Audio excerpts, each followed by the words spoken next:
Што има во водата?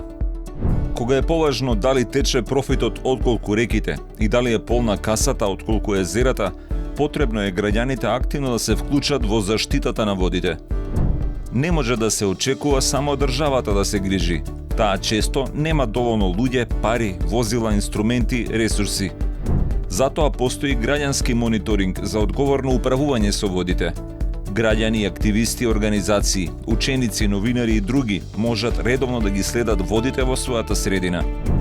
Да ги бележат нивото, бојата, заматеноста, хемискиот состав, присуството на растенија и животни. Добар дел од мониторингот може да се прави со едноставни инструменти што ги имаме дома. Има неколку чекори. Се одлучува што ќе се мери, се наоѓаат локации, се обезбедуваат инструменти и се почнува. Зошто се прави ова?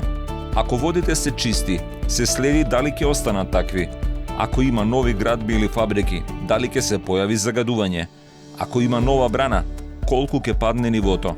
Ако се решава стар индустријски проблем, дали се подобрува состојбата.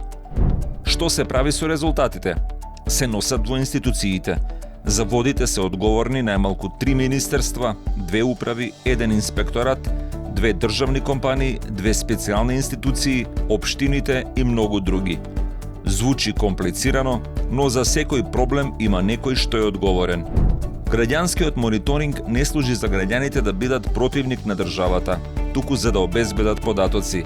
Кога ќе имаат податоци, институциите ќе знаат точно какви одлуки да донесат. Но ќе знаат и граѓаните и ќе бараат вистински решенија. Ако наидат на затворени врати, ќе алармираат јавноста, експертите, медиумите, меѓународните организации. Тешко некој ќе ги пренесе жедни преку вода.